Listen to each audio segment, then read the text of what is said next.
Idul Adha tak lagi sekadar tentang daging dan asap pembakaran bagi Luluk, melainkan tentang makna melepas sesuatu yang paling ia genggam erat, rasa yang tumbuh diam-diam kepada pria beristri yang seharusnya tak pernah ia cintai. Setelah bertahun-tahun hidup dalam kehampaan pasca perceraian dan mengabdi sebagai pegawai bank, tahun ini untuk pertama kalinya ia berniat berkurban. Tapi bukan hanya seekor kambing yang akhirnya harus ia relakan, melainkan juga pekerjaannya, hatinya, dan sosok Pak Budi, atasan yang diam-diam mulai mengisi celah kosong dalam dirinya. Di tengah gema takbir dan bau darah kurban yang menyengat, Luluk pun mulai bertanya dalam hati, apakah ini tentang pengorbanan, atau justru ujian terbesar dalam hidupnya? Hujan turun perlahan membasahi jalanan kota yang mulai sepi menjelang senja. Di dalam sebuah rumah kecil di ujung gang sempit, Luluk duduk di tepi ranjang, menatap kosong ke jendela yang mulai berembun.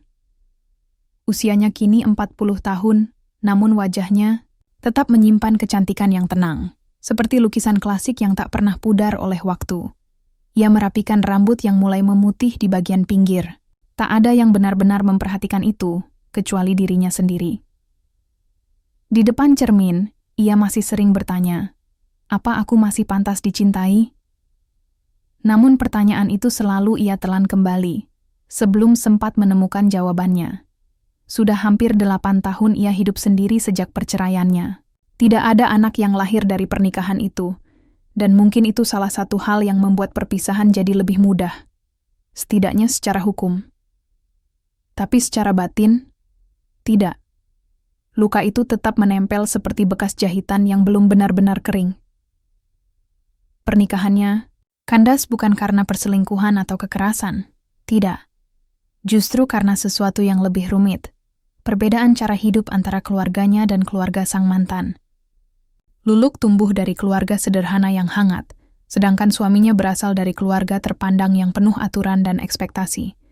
Ia merasa seperti sedang memainkan peran dalam sandiwara yang naskahnya tak pernah ia pahami. Salah sendiri, kamu enggak bisa menyesuaikan diri, kata mantan mertuanya dulu. Luluk hanya diam.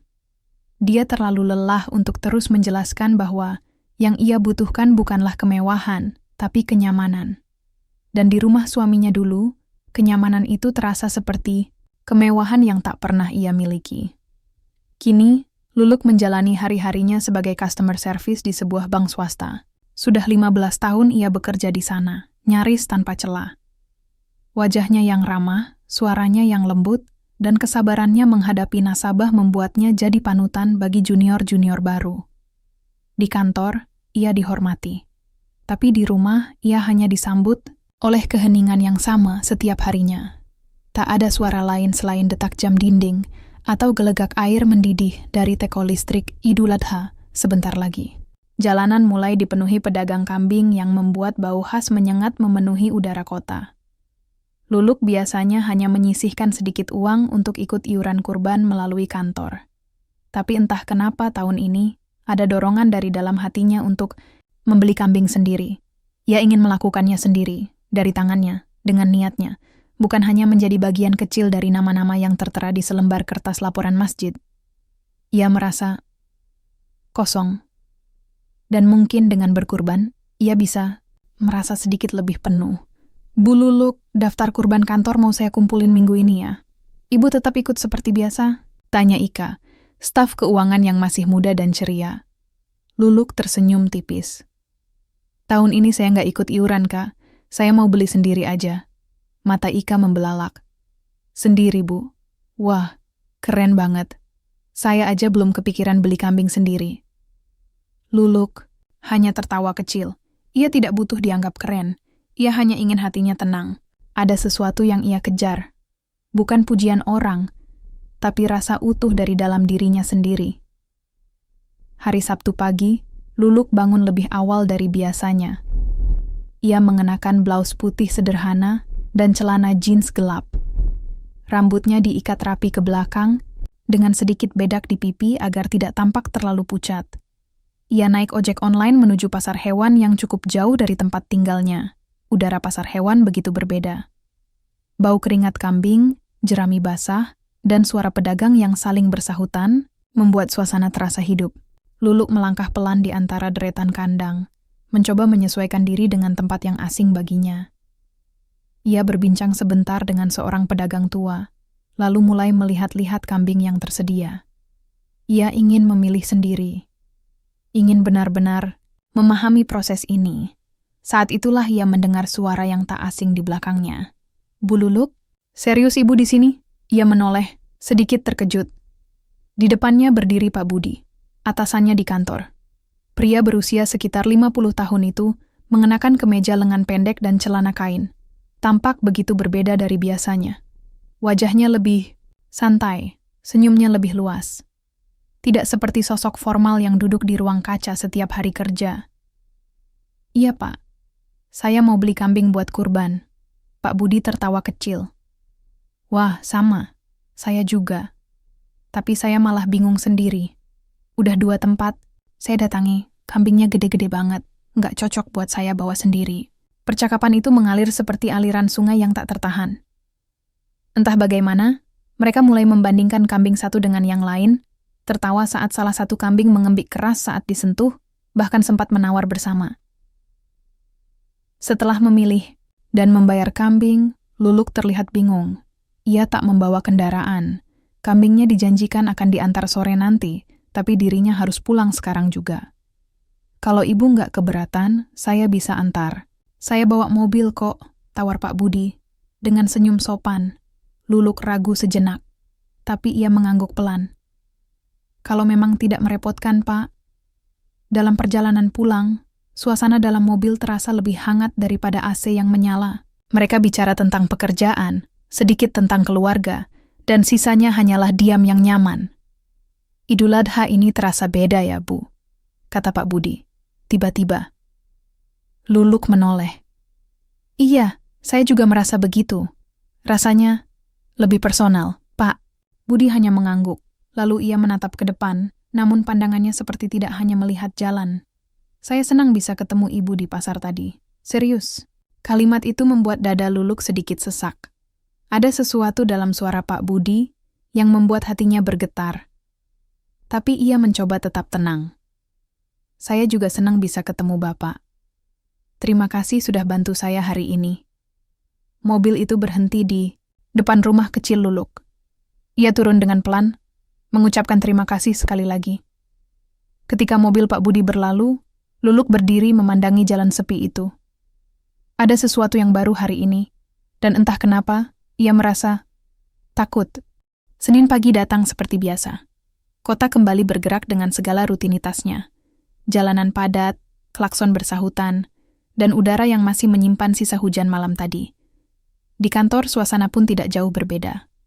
Para pegawai bank mulai menempati tempat duduk mereka, membuka komputer, dan menyesap kopi yang masih mengepul. Namun pagi ini terasa sedikit berbeda bagi Luluk. Bukan karena ia datang terlambat, bukan pula karena ada masalah dengan sistem bank, tapi karena pertemuan tak terduga di pasar kambing 2 hari lalu masih meninggalkan jejak dalam pikirannya.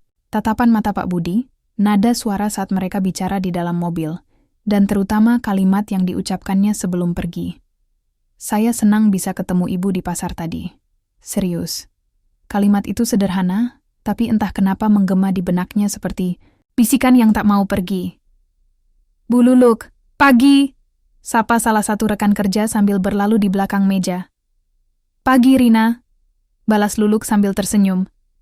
Ia mencoba tampak biasa saja, tapi hatinya tidak sepenuhnya tenang. Seolah sedang menanti sesuatu, atau lebih tepatnya, seseorang. Dan benar saja. Sekitar 15 menit kemudian, Pak Budi berjalan masuk ke ruangannya yang berdinding kaca. Ia terlihat seperti biasa, rapi, tegas, dan berwibawa.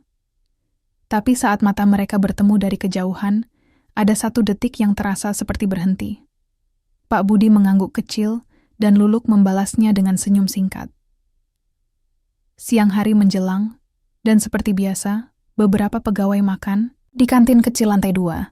Luluk duduk bersama 2 rekan wanita, membahas topik ringan tentang libur Idul Adha yang sebentar lagi tiba.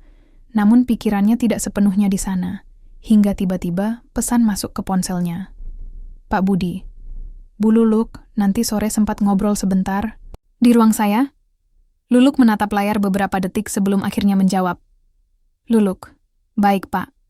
Nanti setelah jam 3 saya ke sana. Ia tidak tahu pasti apa yang akan dibicarakan. Tapi detak jantungnya mulai tak karuan sejak pesan itu muncul. Jam 3 lewat 10 menit, Luluk mengetuk pintu ruang Pak Budi.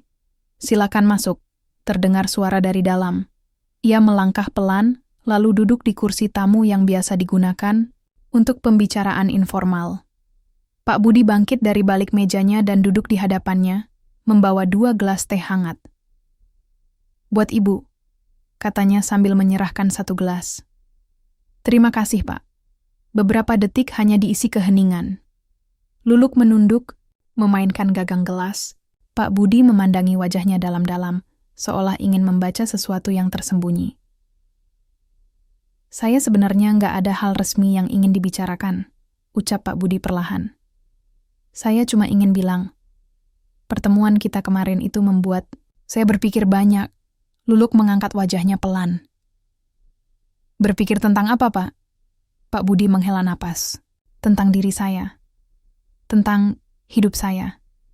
Entah kenapa, ngobrol sama Ibu kemarin tuh bikin saya merasa seperti lelaki muda lagi. Ringan. Nggak dibebani rutinitas. Luluk menelan ludah. Kata-kata itu terlalu jujur. Pak Budi melanjutkan, saya tahu ini mungkin terdengar aneh, dan saya sadar saya sudah punya keluarga.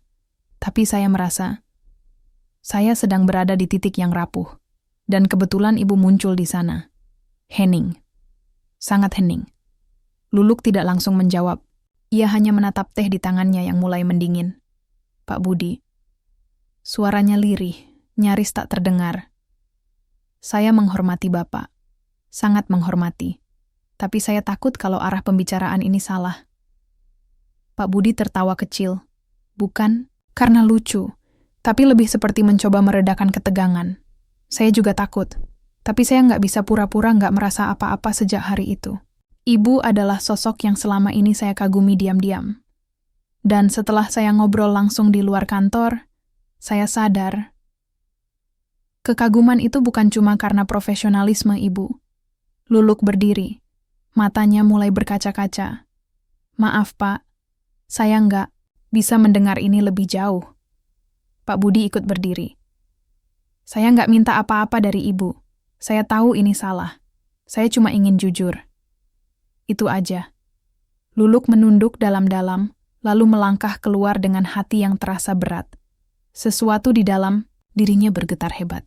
Antara perasaan tersanjung, takut, dan cemas. Hari-hari berikutnya, suasana kantor berubah bagi Luluk. Tatapan Pak Budi di setiap rapat terasa berbeda. Komentar-komentarnya jadi lebih hangat, perhatian kecil yang dulu hanya profesional kini terasa seperti kepedulian yang lebih personal. Dan yang paling sulit, Luluk tidak bisa membohongi dirinya sendiri. Ia mulai memikirkan Pak Budi, bukan sebagai atasan, tapi sebagai lelaki.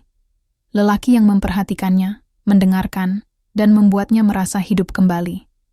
Namun di balik itu semua, ada satu tembok besar yang tak bisa dilewati, status.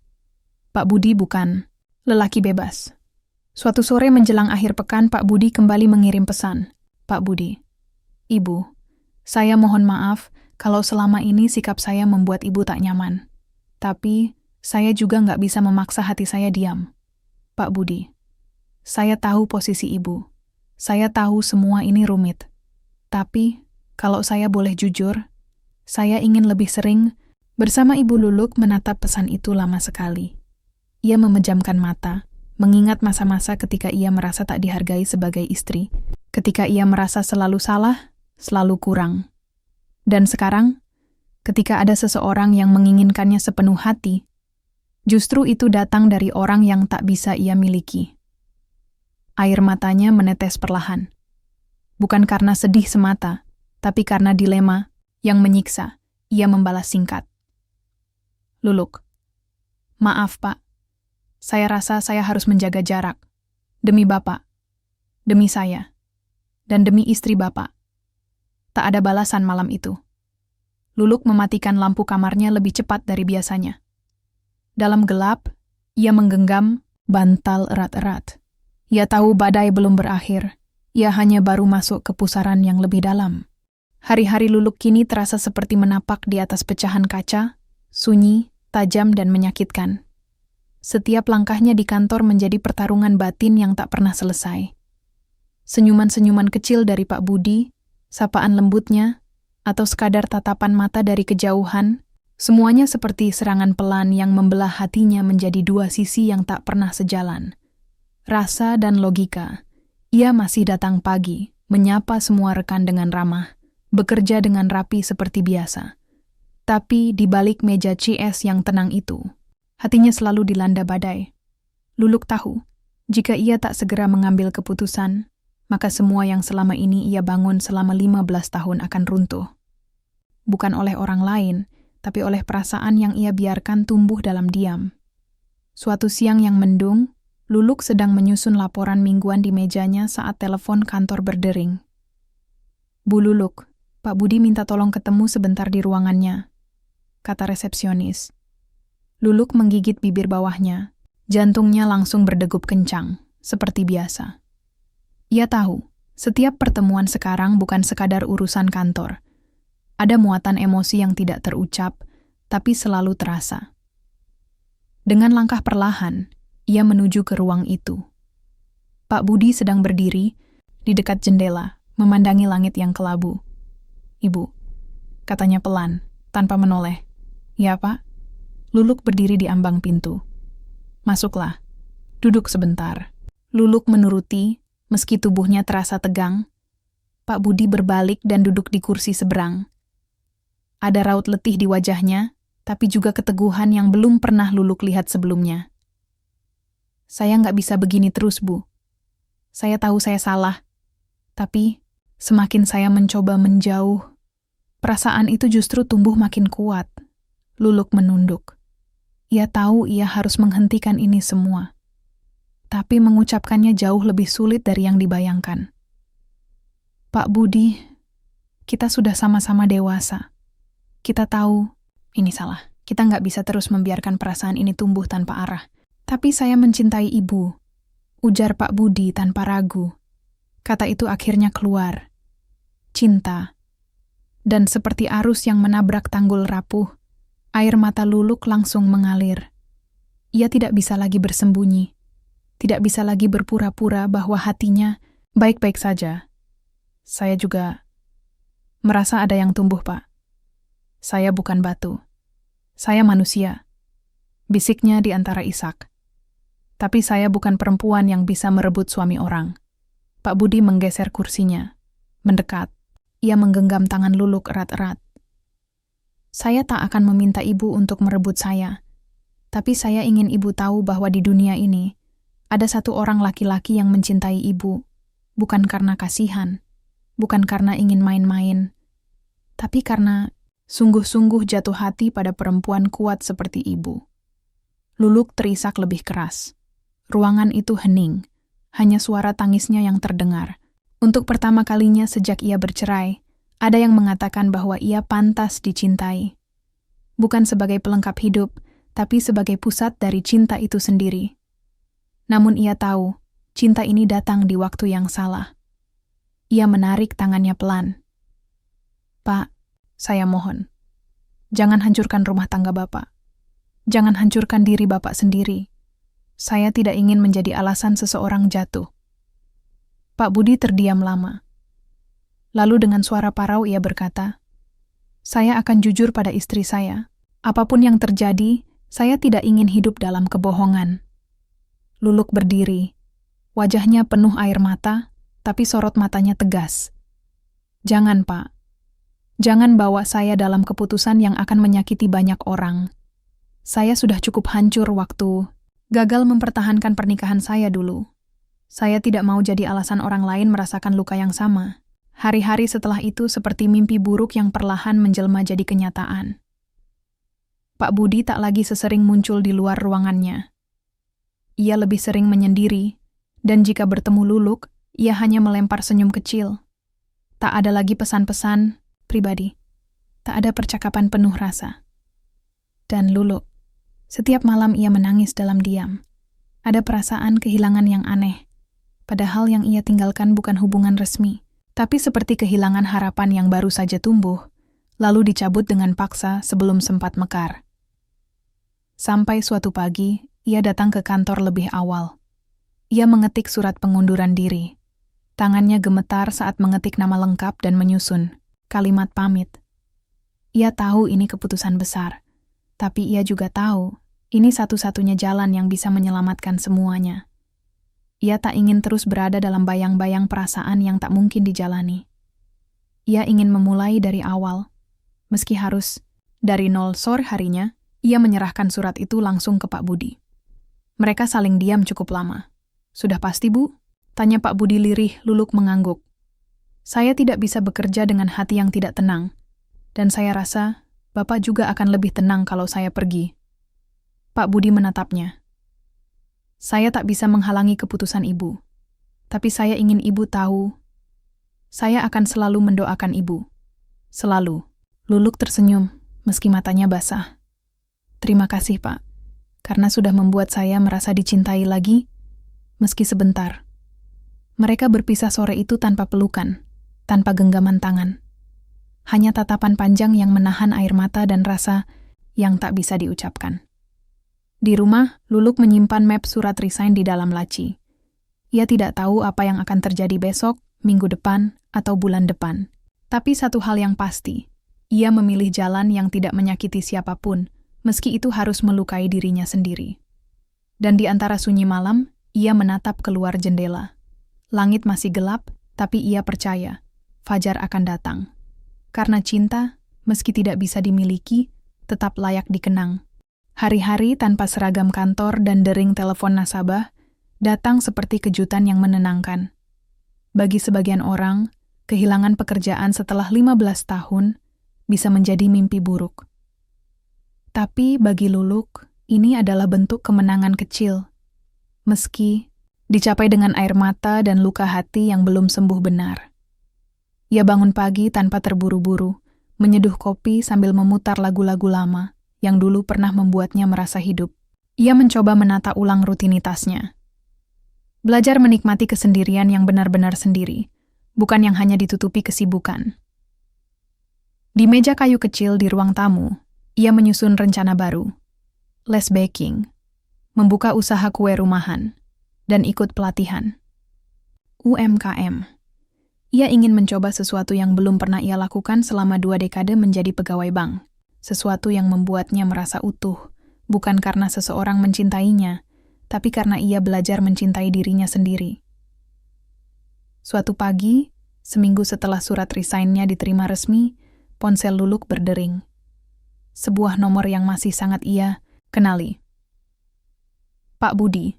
Ia menatap layar cukup lama sebelum akhirnya mengangkat. "Halo. Halo Bu Luluk, maaf, ganggu. Saya cuma ingin tahu kabar Ibu." Suaranya terdengar pelan, nyaris seperti bisikan. "Saya baik, Pak. Terima kasih." "Hening sebentar. Saya cuma mau bilang satu hal," lanjut Pak Budi.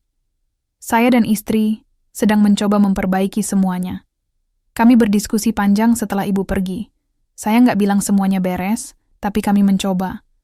Luluk menutup mata, menahan isak kecil. Ia merasa lega dan sedih dalam waktu yang bersamaan. "Bagus, Pak. Saya doakan rumah tangga Bapak kembali utuh. Saya percaya orang yang berani jujur pasti juga berani bertanggung jawab." "Saya tetap merasa kehilangan, Bu. Tapi saya juga sadar, Ibu mengambil keputusan yang paling benar." Luluk tersenyum meski air matanya menetes. Kadang yang benar memang bukan yang paling membahagiakan. Sebelum menutup telepon, Pak Budi berkata lirih, "Kalau suatu saat Ibu butuh sesuatu, saya akan selalu ada, sebagai teman, sebagai orang yang menghormati Ibu sedalam-dalamnya." Dan telepon pun berakhir. Hari Raya Idul Adha datang dengan tenang tahun itu. Suara takbir mengalun lembut dari musala kecil di ujung jalan. Luluk mengenakan gamis putih dan kerudung abu terang. Di depan rumahnya, seekor kambing jantan berwarna coklat muda mengembik pelan. Itu kambing yang ia beli sendiri, dengan niat tulus untuk berkurban. Bukan sekadar ritual, tapi tanda dari keikhlasan hati yang baru saja belajar melepaskan.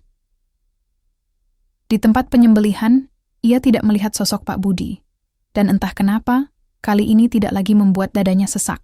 Ia datang membawa senyum, menyalami panitia kurban, dan menyaksikan kambingnya disembelih sambil berdoa dalam hati. Ya Tuhan, terimalah kurbanku. Kurban dari hati yang dulu sempat ragu, kini mencoba ikhlas sepenuhnya. Beberapa bulan kemudian, bisnis kuenya mulai dikenal warga kompleks. Ia menamai usahanya Rasa Luluk. Setiap kotak kue yang ia kirim selalu dibungkus dengan pita kecil dan kartu ucapan yang berbunyi, "Hidup adalah tentang mencicipi rasa. Bukan sekadar manis dan gurih, tapi juga pahit yang mendewasakan." Ia mulai mengisi hari dengan senyum baru. Ia tertawa lebih lepas saat menerima pesanan, belajar memotret kuenya sendiri untuk diposting ke media sosial, dan menulis catatan harian setiap malam sebelum tidur. Kadang-kadang, kenangan tentang Pak Budi muncul seperti bayangan senja. Tidak menyakitkan, hanya mengingatkan. Ia tidak menyesali apapun. Ia sudah menjalani cinta dengan cara yang benar, penuh perasaan, tapi juga penuh pengendalian. Suatu sore, ketika matahari hampir tenggelam, Luluk duduk di teras rumah sambil memegang buku catatannya. Di halaman terakhir, ia menulis dengan tinta biru, "Aku sudah berdamai dengan masa lalu, dengan cinta yang datang dan pergi, dengan kehilangan yang sempat menguji. Dan kini, aku pulang ke hatiku sendiri." Angin sore meniupkan wangi tanah dan dedaunan. Ia menatap langit, bening, biru, tanpa awan, seperti hatinya. Untuk pertama kalinya dalam waktu yang lama, Luluk tidak merasa sendiri. Ia merasa cukup. Ia merasa kuat. Ia merasa hidup